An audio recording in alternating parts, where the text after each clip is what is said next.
Ladies and gentlemen, to yet another exciting episode of the Lost Podcast of Titan, the sci-fi journey of a father and a son. I am the son. That is the father. As we revisit the sci-fi series that unite our generations, we provide commentary. Sometimes we know what we're talking about. Most of the time, we do not. We're just trying to get a sponsor, get some of that Squarespace money, get some of that Shadowland Raid Legends money. We'll shill anything, god damn it. Do you have a pillow? I bet it's comfy. Do you want to send us a pillow and some money? We can tell our audience in France how comfy your pillow is. Uh, I'm sure they need pillows in Russia and Rio de Janeiro as well. We're worldwide. Probably, yes. I think we have more of an international audience than we do a local audience, which is weird. But, what are you going to do? Well, most of the people who buy my writings are from Europe. Well, I mean, they have, class and taste, and they actually read. Yeah, let's insult our domestic audience. I'm sure our domestic audience over the past few years are more on my side than not on that regard. At least the majority of the population. But we're not here for politics. No, we're not. No, we're here for sci-fi, hardcore sci-fi with Kirk being rapey and Dr. Bones being rapey and Spock being suave and like, oh my god, what the fuck is this shit? Only being rapey on an occasional basis. I think there's one episode like clockwork. He rapes every 7 years. That's the Vulcan way. Well, do we call it rape? No. Well, I mean, I don't know. We'll have to wait and give judgment on that episode. But it is amazing. We're talking about Star Trek, by the way. It is amazing that this logical race, they have suppressed all emotions except this one outlet once every 7 years, and then they have all these rituals around it, and it's like, okay, but we'll have to see when it actually happens. And then let's just leave the happy couple together for a few hours. Yep, and then that's it. They'll see each other again in another 7 years. Maybe. But it's got to work because the Earth women are just hanging off of Sarek. So and hanging off of Spock too if he gives them half a chance. So once every 7 years seems to be enough if you're a Vulcan. I guess. All right. But anyway, so currently we are going to be watching Star Trek episode original series, The Galileo 7. So if you can get your favorite physical media device or streaming service to get to the 0 mark, put us on pause, come back to us when you're ready. And welcome back. We'll go ahead and get this started. 3, 2, 1, play.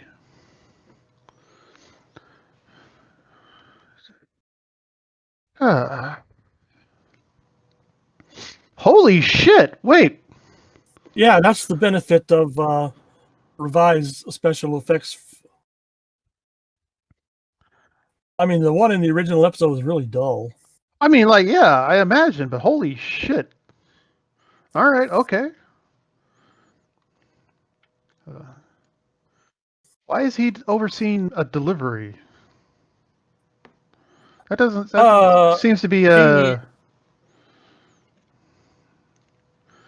he's got a wiggly little. He's a bureaucratic wiggler. He is played by John Crawford,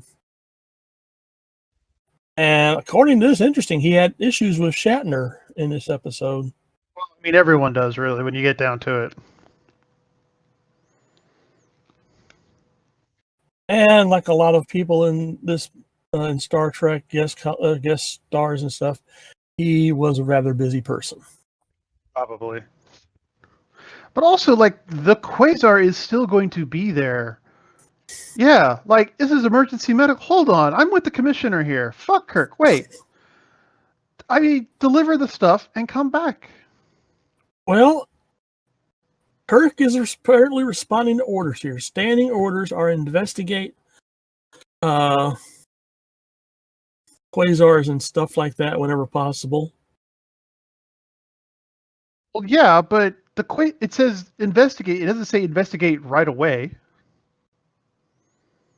I am seeing your point, by the way. I was just patiently sitting here because it looks like we're coming up on your scheduled rant against Lost in Space, but No, we don't have a robot. We're good.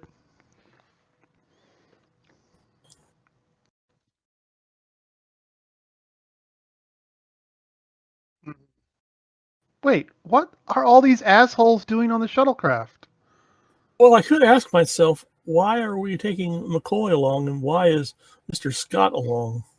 Yeah.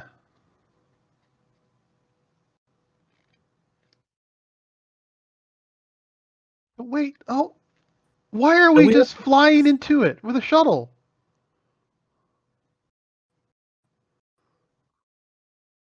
This is incredibly stupid. Like, they're just well, flying maybe is into a it? quasar? Yeah, apparently. And here's where knowing a bit of astronomy sometimes comes back to bite the knowledgeable viewer in the hiney, because we're all going, no, you wouldn't fly into a quasar. On top, like, isn't it the most destructive force, or one of the most destructive force? It's basically a giant laser cannon. Well, it's emitting a lot of radiation. Now, the most destructive force would be a black hole, which this isn't. No, I'm talking Still, about it fires like these bolts that cross the galaxy and shit. yeah, like big searchlights. Very much. Oh yeah, that's it. Yeah.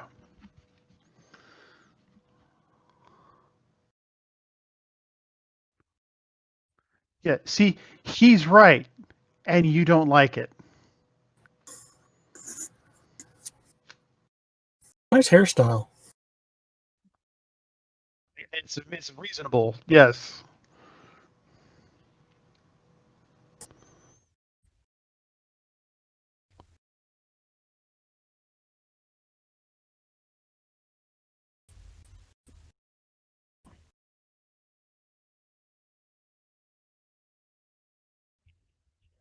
And whose fault is all this? Seriously, like, oh my god. Tell Starfleet, and they could send like an armored astronomical probe. Or a science vessel. They have science vessels. I have science vessels, yeah. We have that one lady from Star Trek 4 piloting, well, not piloting, but serving on one. Completely unqualified because she's a marine biologist from the 20th century. But at least she knows how to boogie down. Maybe she can do nothing but perhaps pry her new peer group away a bit from classical music.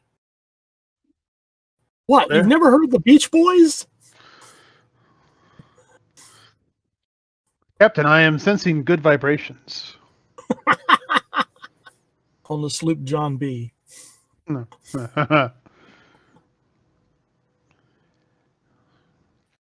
Well, okay, obviously the plot needed some excuse to get a shuttlecraft in trouble. Maybe a bit more thought could have been put into it. Like, okay, here's the solution. You have the ship carrying the medical supplies get sideswiped. Like, it thinks it's in a safe enough distance away from the quasar that's not affected, and it's affected. Maybe it's a shuttle as well, because they had to really book it, and that's all they had available. So you still have the ticking time bomb of the 3 days to get the emergency supplies, and you still have the missing shuttle. You still have the yeoman who just delivers coffee, and that's it. And that's it.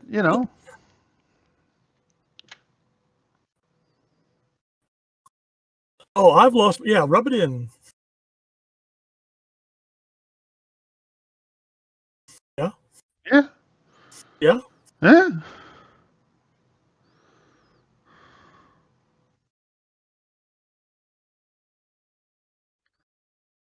And is capable of sustaining life within the radiation zone of a quasar.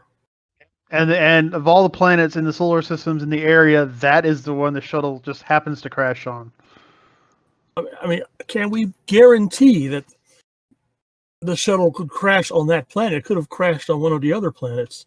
Also, okay, why did they send the shuttle and not just move the ship closer? And use the ship's scientific sensors. Yeah, like, this is making no sense. We might not be as optimistic about this episode as we were initially.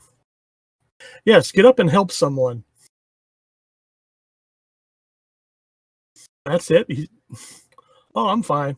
I mean, yeah, I may have internal bleeding in my spleen or something like that, but hey, I'm fine. It's no joke. Like, he could have a concussion if he's bleeding from the nose. As I pull that medical fact right out of my ass. Well, I'm glad to see I'm not the only one whose head is full of obscure minutiae. That's right. I'm actually kind of surprised. So, everything's really cleaned up and the details are really popping. Yet I still haven't noticed Spock's ears being fake. Like, they're really well done. Yes, they are. I was remembering we got a lot of close-ups in the previous episode, and I admit I was looking for the seams. Yeah. Yeah, that's why we brought you along, Scotty, in case I screwed up and you have to fix something.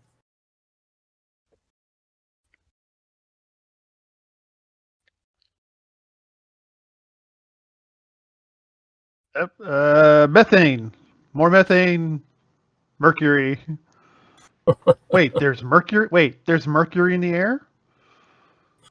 That can't be a good thing. No.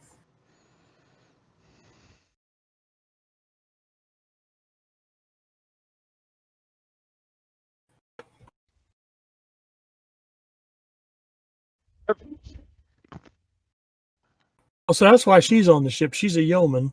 Oh yeah, I gathered. She was a lovely young woman in a red uniform doing jack shit. Like, she could be replaced with a record button. But then who would give the back massages when there's kinks in the back? That's right.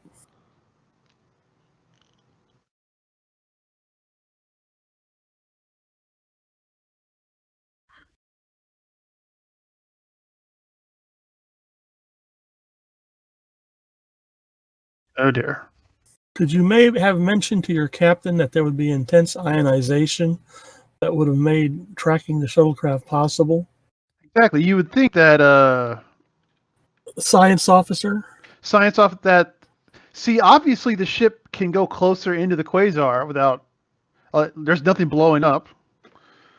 This is a complete fuck up.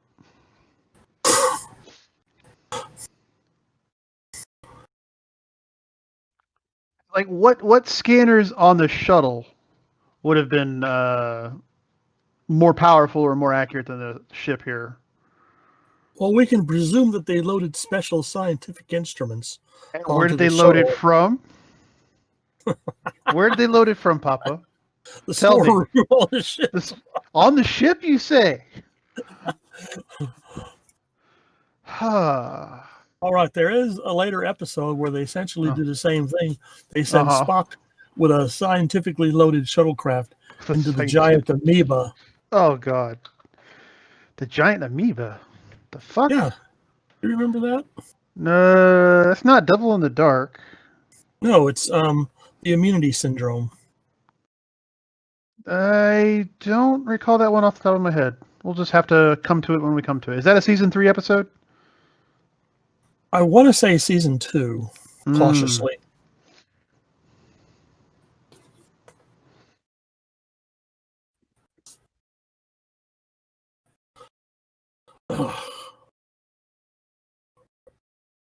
You could, Blah, you know, blah, give- blah, blah, blah, blah. I mean, I agree with you about that we should be delivering those medical supplies. You can cut the man some slack here. Seriously. Yeah. Oh, we're going to launch another shuttlecraft. How Of nice. course we're going to launch another shuttlecraft. Oh, God. Wait, is that the phaser rifle from the pilot? No, it's not. Okay. All right. No. Nice guess, though. Yeah, I was like, it's in one episode and it's a toy.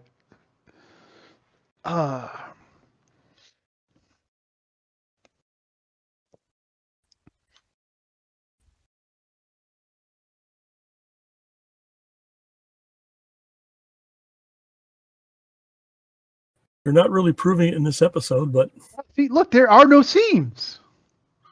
I know that's incredible.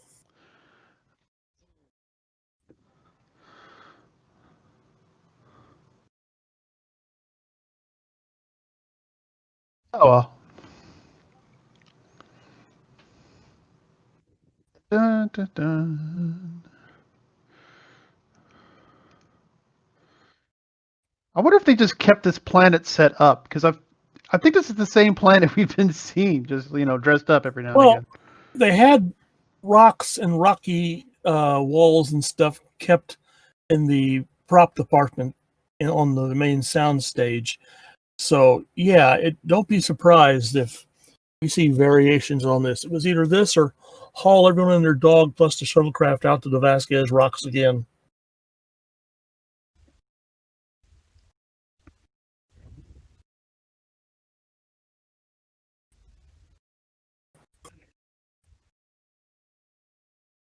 Oops. Well, okay, but like you get to orbit, you get to the ship, then you come back and save the rest of the people. Yeah, but I still wouldn't be feeling too. I think Spock maybe should have talked this over with McCoy out in private. Although McCoy would have ended up screaming his head off for everyone to hear. Oh, wow. I feel better By already. logical means, yes, I'm sure. Well, kiss the Let yeoman goodbye. Let's see, because you're going to be on the ship because that's logical.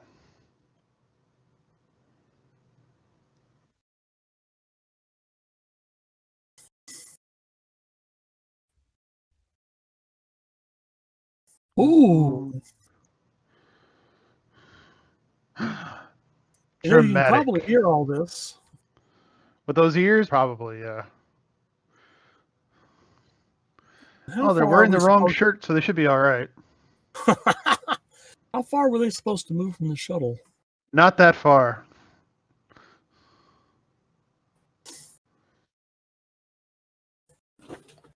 Just fire randomly.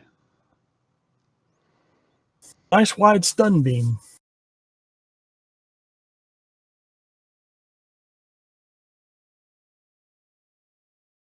Now would be a good time to consider returning to the shuttle. Yep.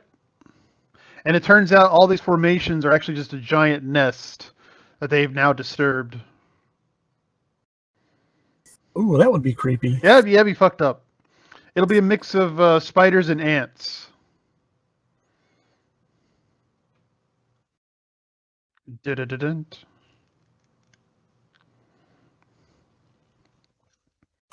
Don't stand up and make yourself visible Exactly.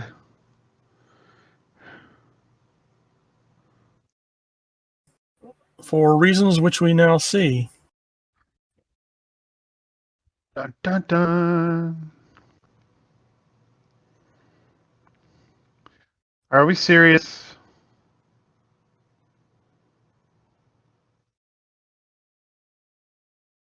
Like, is that entire spear just okay?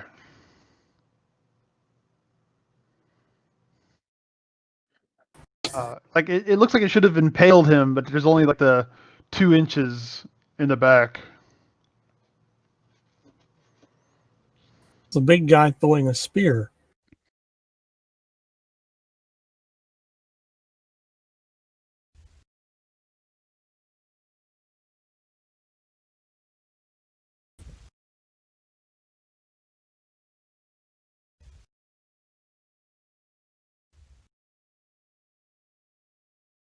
Boy, we're just all Pollyannas here, aren't we?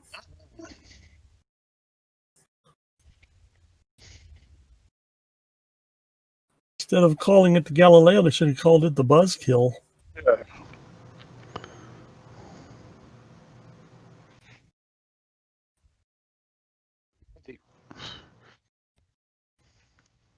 You know, Spock, Shut up.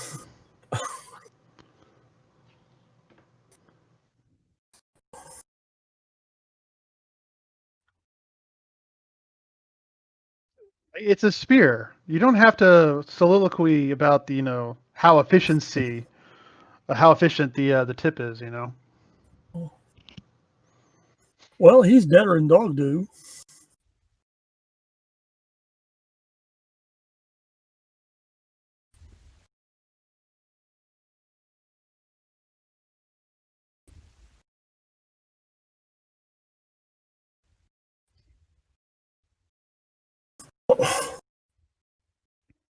Okay, so he's been in Starfleet. He should have taken several courses on how to deal with command. You would think there would be the "don't be a dick" lesson.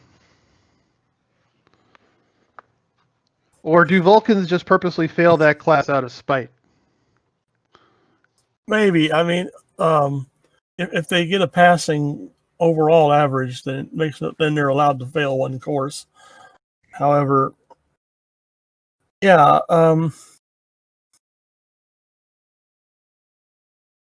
then again, Spock keeps commenting how he is not actively going for command. So the rank of commander, which he currently holds, would, I suspect, be the highest rank he could achieve. You know, it would have been nice to have on the ship to fix the sensors? Scotty.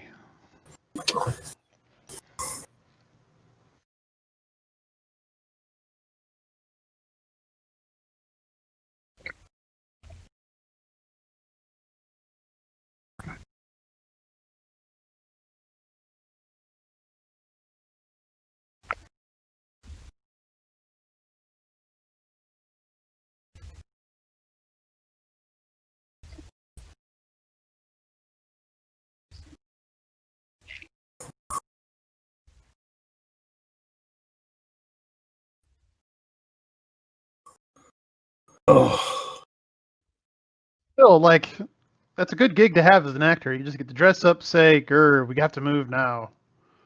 and then leave the bridge. Leave the bridge. Head for And be head for right. your Winnebago, and get a buzz on or something. So what was his issue with Kirk, or Shatner in this case? Oh, let me see if Yeah, like, I spill the can tea. find that. Spill the tea. Oh, girl. He took the dressing room, girl.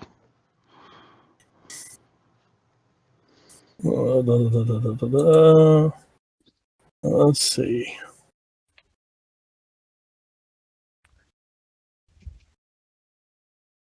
Let's see. William Shatner, the star of the series, was having an ego problem. Gasp. And every time I walked on the set, I could just see it. I was not allowed to move around the set during the entire scene. He kept saying, "No, no, no, no. This is the bridge of the ship, and we can't be moving around." He always worried about people that were taller than him. He didn't want you to tower over him. Well, I needed this like I needed a hole in my head. Oh, wow. Oh, gracious. It Oh, says here that he was making this episode, he just recently lost a baby. His wife recently lost a baby. good. And so he's going from there to having to mess with Shatner. Oh, dear. Well, apparently not many people liked Shatner on set. Like, unless I think there was Leonard Nimoy and DeForest Kelly, like they became the trio and they were kind of okay, but everyone else just sort of were the second fiddles, and it was very clear to them from Shatner's point of view. And I was like, man, And if Mr. Shatner is out there listening to this, he can email us at lostpodcastoftitan at at, gmail.com. there you go.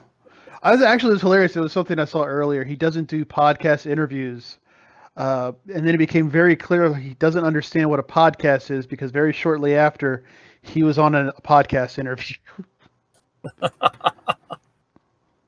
I should show you the Red Letter Media video on it. It's actually pretty good.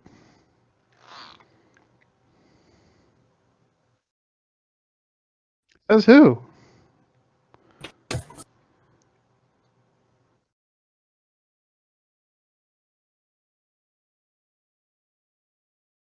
Wait, where are you bringing this from? Oh, Also, they attacked.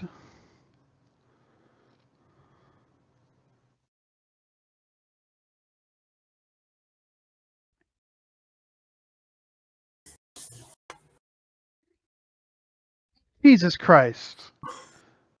well, he always gets upset about the possible taking of life. In one episode, Kirk has to remind him, look, it may be necessary to take life, okay? And Spock kind of reluctantly shrugs. I mean, like, I prefer to have my life than the life of some random giant on a planet. Point, yeah.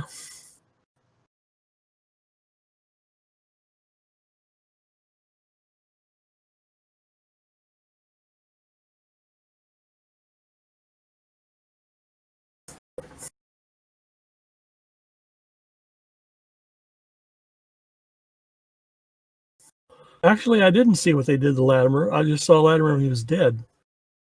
They threw a spear at him, and he caught it. Nice job catching it from the back, but Ugh. he could get a commendation from Starfleet for that. It's a trick shot. Like, so far, Kirk is wrong. Spock is wrong. Like, in this episode, the underlings are the ones who actually make sense. I could have called this the Galileo Mutiny if things had worked out differently. Oh, that is a fucking awesome title. You know, let's everyone tie up Mr. Spock and put him in the back of the shuttle. We go out and eliminate these bad guys, and that'll give us more time to fix the shuttle. Wait, did he just throw his shield? Yeah, so what the He threw his shield? What fucking bullshit is this? I mean, they have the technology to make a shield. They obviously knew what the shields were going to be used for, but not as offensive weapons. Take that. It's actually a game, Dark Souls, where you can dual wield shields. It is not recommended, but it is funny as hell to see it.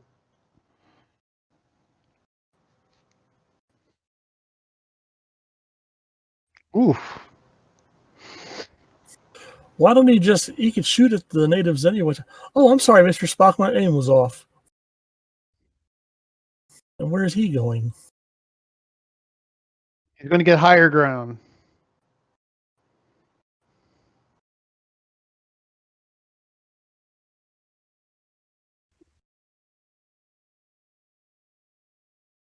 Stab. A rain of shields comes down.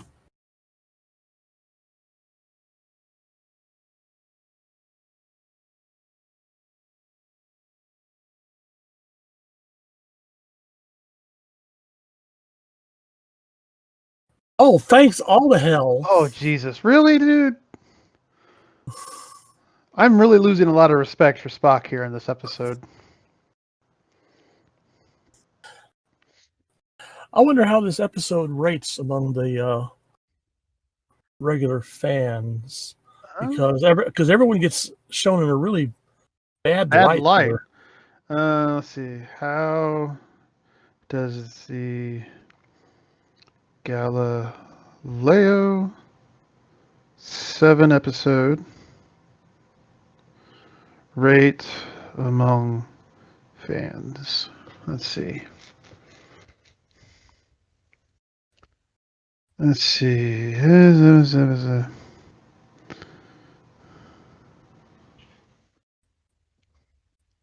Science fiction, blah, blah, blah. Yeah, I know it's science fiction.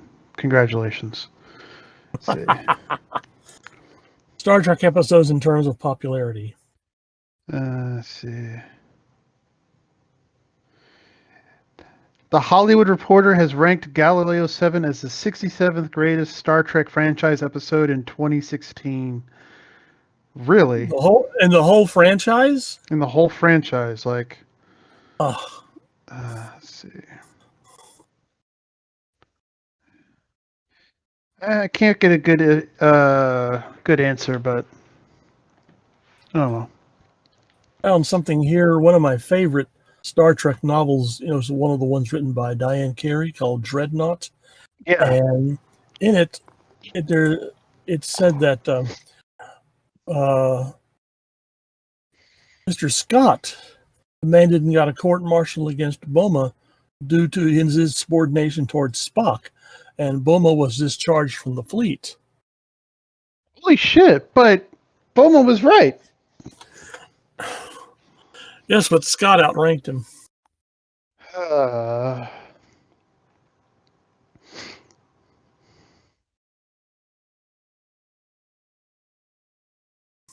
then you get in it. Cool. No, sir. Still got to run some tests here. Still got to run some tests.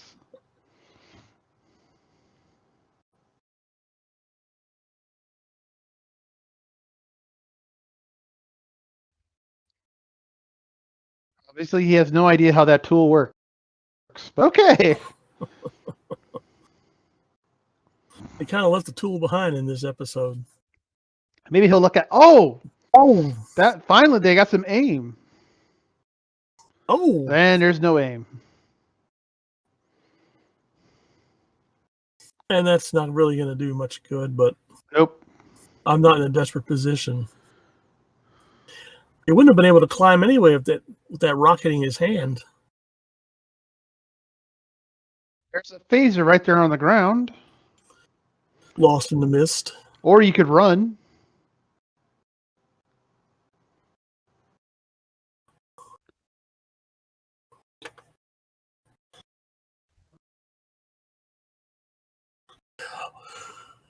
Well, look at it this way. If we lose one more crewman, then we'll... It's just, we're no more yellow shirts. It's all blue shirts. Blue shirts as far as the eye can see. Yeah, see, the phaser was right there.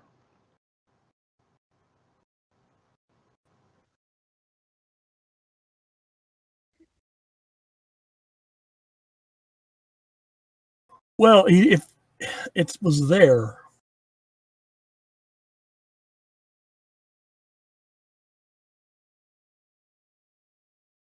He's been eaten, my dude. I mean, come on.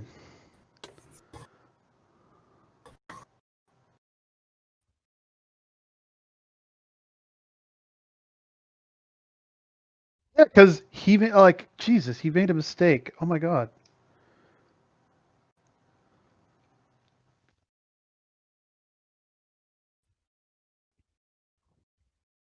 Which might end up being the most sensible line in the whole episode. Seriously. And like, why bother? Why leave Gitano as a guard instead of having him? Like, he was bait. It's not as if this was the only path there was available to get to the shuttle. The shuttle obviously has multiple areas of entry and all that shit. It would have been safer if they all hung out around the shuttle. Everyone keeping, eye on each other. And speaking of bait, you're not supposed to spoil it, Papa. There are diehard fans who are watching it for the first time here. That's kind of a contradiction. There are diehard fans. This is like years in the future, and we're the world famous Lot Podcast of Titan at gmail.com podcast, and that almost hit his head. Like, holy shit. I mean, yes, if you're going to set guards and stuff, put them up on the rocks near the shuttle. So wait, are there 7 shuttles? Is that why it's NCC 17017? Yes. Well, what are the other fucking shuttles? Let's see. There's Galileo, Copernicus, Columbus. Columbus isn't an astronomer, though. You should have kept it up with astronomers. Also explorers. Let's see. According to the animated series, there's Copernicus. Copernicus did not fucking explore shit. He stayed in his tower. What, Copernicus? Yeah, he was.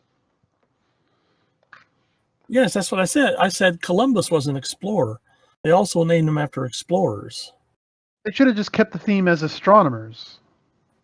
But anyway, in the animated series, we also have an aqua shuttle, a long-range shuttle, a heavily armored shuttle. It's almost as if it was easier to make shuttles when all you had to do was draw them. Yes.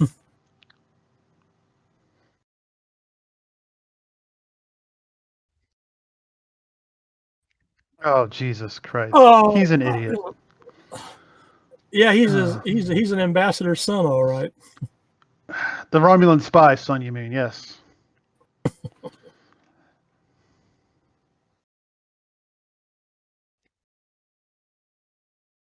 You can go stay outside. Like that. Steal the window? Wait, what? And it can close the shutters on the window.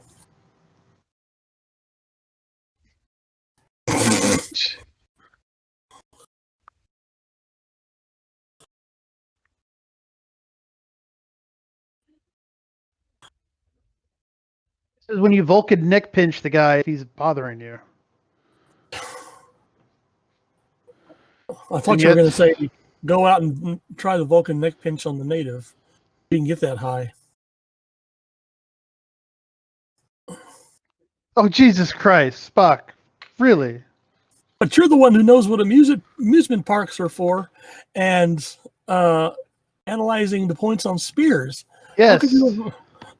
down to when it was fucking discovered. Although he's not too good at guessing the ages of automobiles. That's also true. I'm beginning to wonder maybe if Spock isn't as smart as he thinks he is. Shh! Remember, there are fans listening.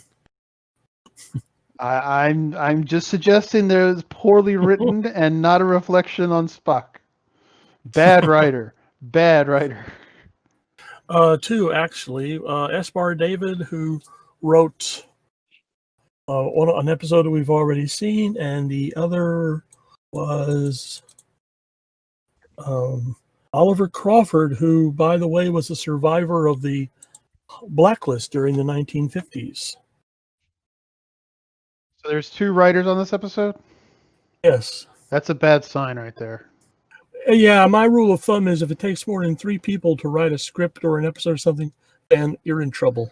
Yeah, pretty much.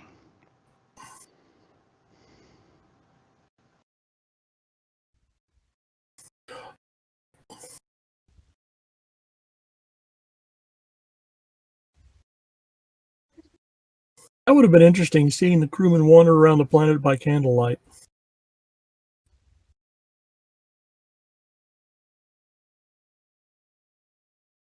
Like Commissioner. Oh, Jesus.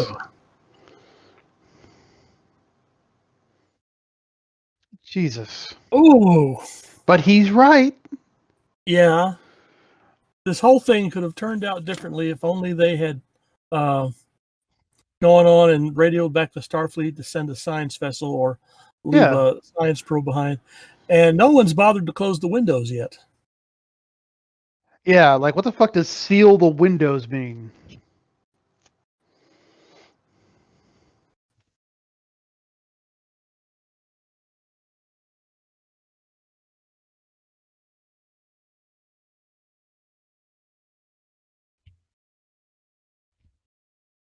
He didn't stop.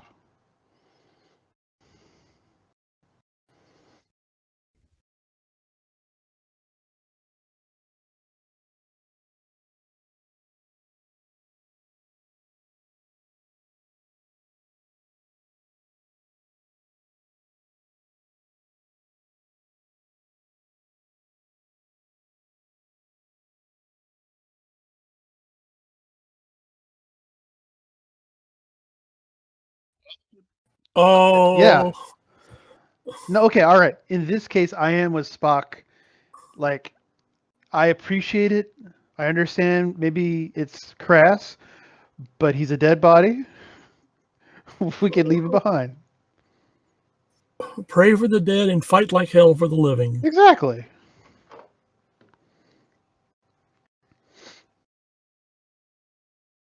Oh, Jesus. Oh, fuck. Oh.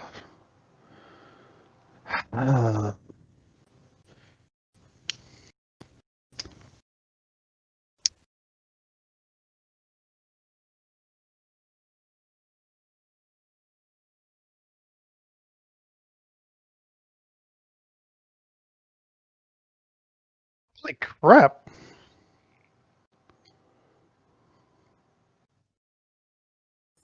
We got our butts kicked.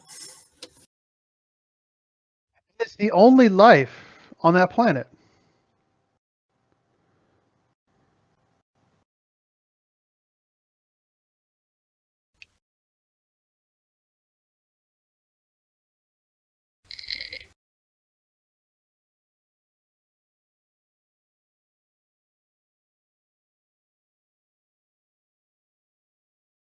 Pointing out the fact that the chief medical officer is stuck down on the planet.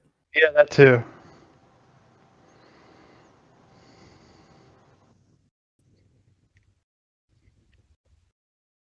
Oh dear.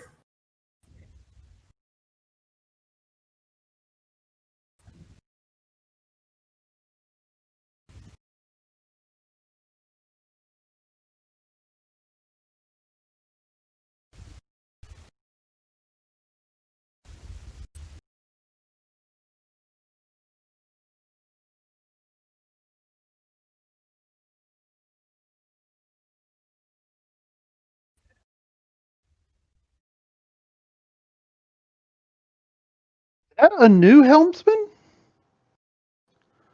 Yeah, apparently we got sick and tired of styles from the Balance of Terror, and I can't remember who was Helm's person in the Shore Leave I think it was episode. Lanky motherfucker. Hold on. Oh, okay. How many helmsmen were on the Enterprise Star Trek TOS? Let's see. Here we go. Let's see. Oh, here we go. Holy Jesus. Una, Gary Mitchell, Hikaru Sulu, Jane Haynes, Kyle, Valeris, No, Leslie, Chekhov, Sulu, Castillo, and Ro Laren? Wait, what? yeah, Rolaren, the Bajoran in the Next Generation. Oh, it's counting all of the. Oh, shit. I just wanted the Yeah. original series. Navigator, maybe? Yes, that might have been. Let's see.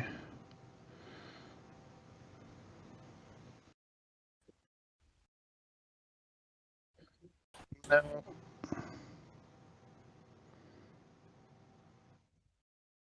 15 crew members you forgot existed.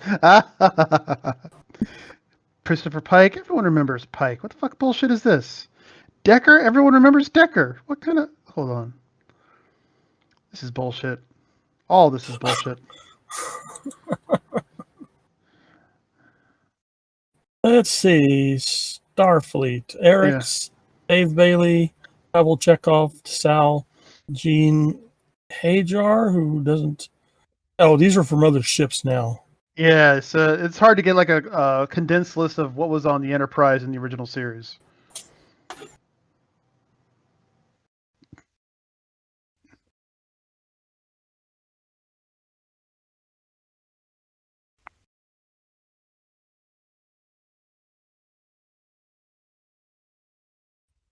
Base normal speed. Yeah, Oh, impulse. okay.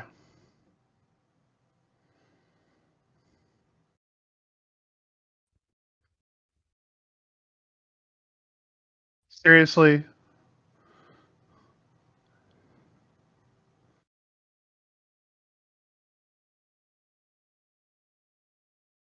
Would have been funny if they actually did go back. Much, yeah.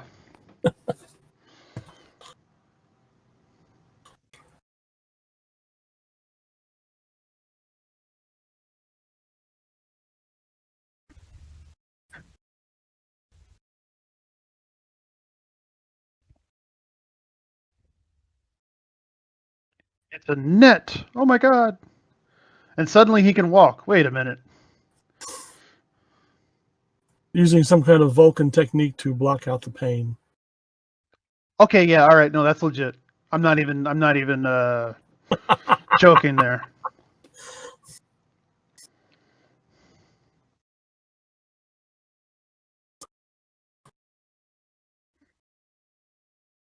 Uh,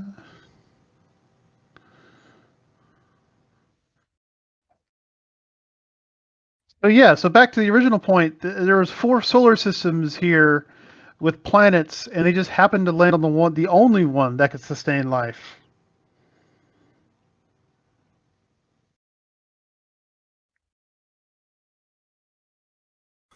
Spock blow me. I mean, Jesus. Or McCoy, throw a spit wad in the back of his head. Or maybe it's just like the writer doesn't understand how to write Spock. 'Cause, I mean, this is the original series. These episodes weren't being aired right away, so maybe they just didn't get a feel really for how the audience would react. They weren't talking to each other. They just had the show Bible. I wonder how many episodes had actually been broad.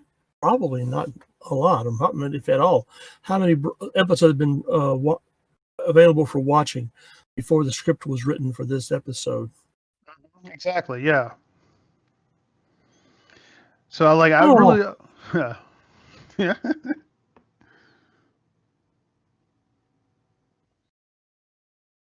you were going to say something earlier? Oh yeah, I think by season 2 we'll probably get a lot more Consistency. consistency and like it makes more sense for Spock to do X, Y, and Z.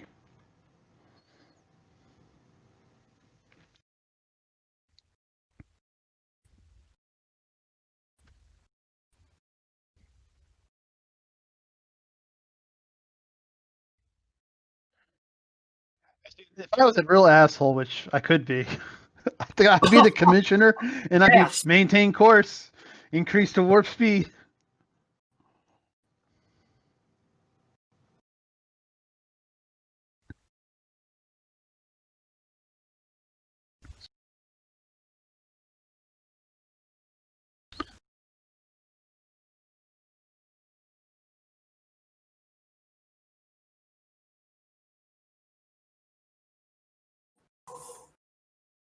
See, Actually, and now this is the one logical instance that he did that actually pays off, which is bullshit. all right, I know something about orbital dynamics, but not a whole heck of a lot. Did they actually need fuel to maintain orbit? I mean, That once means they achieved, once they achieve a stable orbit, they shouldn't need any more fuel. Yeah, but if they're trying to do a flare, then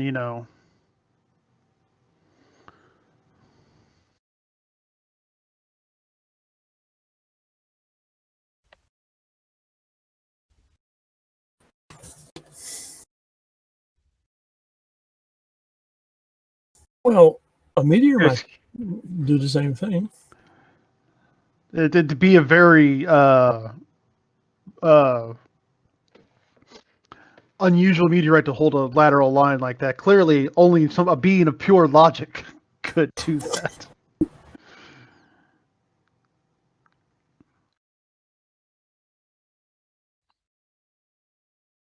That's right, Spock. You fucked up.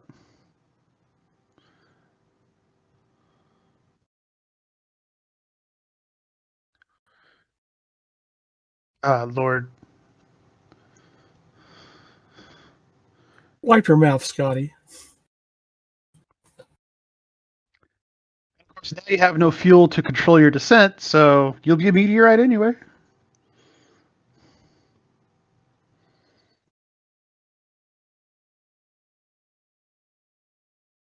Shut up, Bones. Really? No, I could turn around in his chair and strangle the life out of you.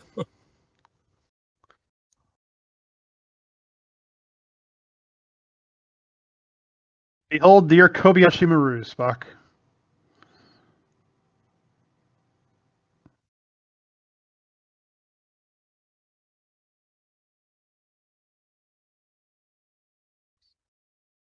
They are all remarkably calm.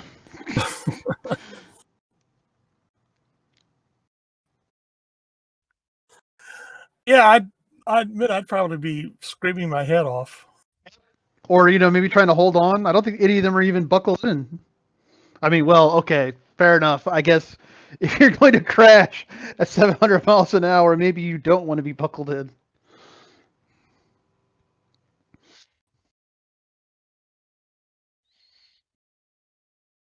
Also, this always brought to mind like the question, how does momentum work when you're beaming something?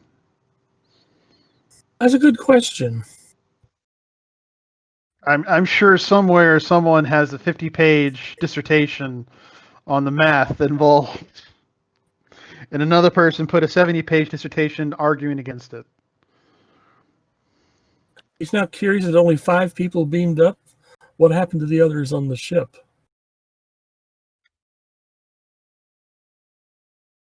Like, okay, what if they're like, by the way, we had to leave some people on the planet. They're still there. And Kirk tears his hair out.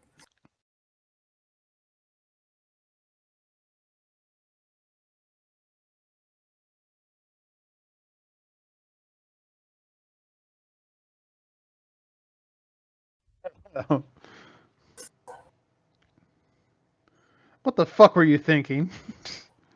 Really? What idiot put you in command? Mm-hmm.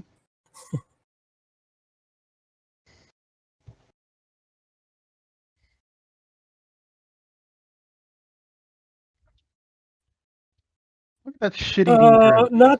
Not necessarily. Exactly, yeah.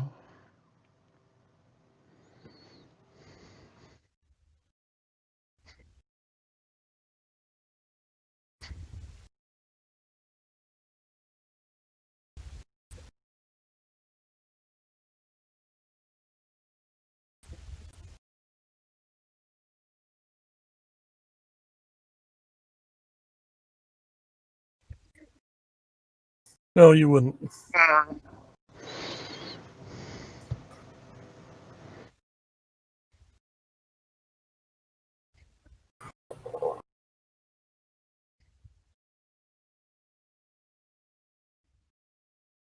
Because he didn't. Oh, Lord. And also, we have people who were dead. Like, what about the people, like, missing crew members? You have the 2 that were killed, so 3 total, right? Yes. Yeah, 3. There are 3 crew members dead, and they're all laughing their asses off about it. Okay, before we sat down to watch this, Yeah. I was willing to give the Galileo 7 a B plus. I think now I'm going to drop that to a C plus, Yeah. Oh, hold on. Let me just. or get out maybe of just a straight C. I don't need a preview for the Restless 7 or whatever the fuck that casino movie was. Ocean's 11. There we go. That's it. I knew there was a number in there somewhere and pretentious title. So okay. Next up is Squire of God. Wait. Oh right. Yes. Okay. Yeah. So I'll just go ahead and leave that for now. And yes. My rating. I didn't really have that high regard for it to begin with because I remembered the one scene where the giant was basically smashing on the shuttle, and I thought that was kind of stupid. But it's a D. It really is just not that good of an episode. Uh, they didn't seem to understand how Spock was supposed to function.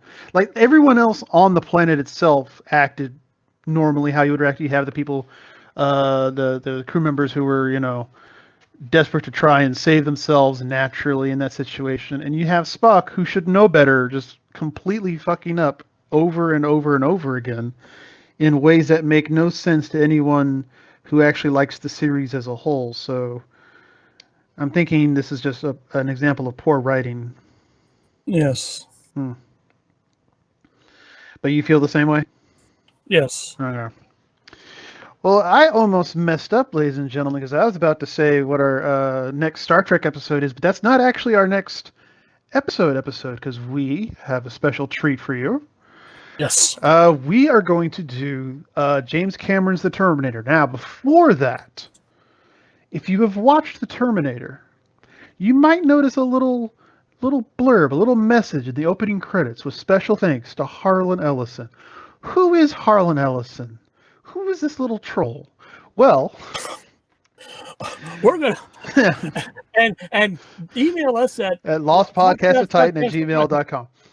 and educate us as to who this little troll is. Harlan Ellison would have been proud that I called him a troll, but probably upset that I couldn't think of a better term. No, Harlan Ellison is one of the most prolific writers who actually writes well ever to have lived, pretty much. And I enjoy. He's also an excellent commentator on the arts in general and video arts in particular. That's right. He was doing TV reviews back when the TV was still a singular glass tube over which, what was it, 1960s and shit. So yeah, he was Yes. actually paid to do this shit too. So it's amazing. But he wrote for several TV series, Star Trek being one of them, with a city on the edge of the forever. But he also wrote the Outer Limits episode, The Soldier. Now, The Soldier has been claimed to be the inspiration legally for the Terminator. And this was a legal battle for years. And so I thought it would be fun if we take a small break from Star Trek, jump into the Outer Limits episode, The Soldier, take a look We're at actually that. soldier. Period. What was that? What was that? It's soldier. Period. Not the soldier. It's just Soldier period. So Soldier correct. period. So try and find that on a physical media if you have the Outer Limits, or on a streaming service. I won't question too deeply where you stream it, because I wasn't able to really find. Listen, I am not suggesting you break the law. I'm just you have to go through the daily motions of trying to find the best place to stream it. And so we'll watch the episode of The Soldier, and then the episode after that we will actually watch The Terminator, and hopefully we'll get a better idea of how much of it was actually a ripoff. Because I hear conflicting views that it's barely the same to it's almost a straight one for one, and we'll get an idea. So this will also be the Harlan Ellison episode as well as the Outer Limits Soldier episode and the Terminator episode. Well, I imagine it won't be our only Harlan Ellison. We got City on the Edge of the Forever coming up. That's true. Which is a great episode, but it's as if, Queen only wrote Bohemian Rhapsody. We can shut up about it. There are other episodes, there are other songs. We're not going to discuss the Voyage to the Bottom of the Sea episode, The Price of Doom, which was my first experience with Harlan Ellison, in which he used his Cordwainer Bird pseudonym, because admittedly it was not that great an episode. Listen. I'm listening. I am not going to watch the fucking Voyage to the Bottom of the Sea. I am not going to watch. Okay, you know what? If we get popular enough and I set up a Patreon, I'll set it up as one of the stretch goals. If we get $10,000 a month, you had better fucking believe I will watch Voyage to the Bottom of the Sea and the Outer Limits. Oh, wait, not the Outer Limits. Lost in Space. I'll watch all that shit. I'll watch it with a smile. I'll compromise. Let's watch the episode of The Flying Nun that he wrote. You are shitting me. No, 1968, the episode You Can't Get There From Here, The Flying Nun, which also was written by, he used the pseudonym of Cordwainer Bird. Also, that's not a sci-fi series, so that's a out for me. I got a woman who flies because she has a nun's habit and she weighs practically next to nothing. That should at least make it fantasy. Right. I have lots of fantasies involving nuns, but none of them involve them flying. Oh. Okay. Letting our audience know, I will separate myself from that comment. So, so those of you who are really offended can just tune down. Email me at lostpodcastoftitan@gmail.com. I'm sure the Monsignor will. Oh God. I'm going to get in touch with. I am going to get scolded by a month. I'm not even a Catholic. Like, it'd be interesting to be guilt tripped as a Lutheran by a Monsignor. Like, go for it. Enjoy. I mean, what could you do that Martin Luther didn't already do and more? Well, he really just hammered his fucking problems on the door of the church, so that's pretty ballsy. Yeah. But Flying Nuns and Martin Luther. This is our Star Trek episode of Galileo 7, ladies and gentlemen. Well, it wouldn't be one of our episodes if we didn't have at least one tangent.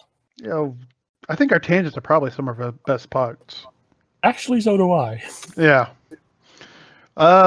So we will see you next time, folks. We'll be watching Outer Limits episode Soldier. And have a wonderful day. And y'all take care.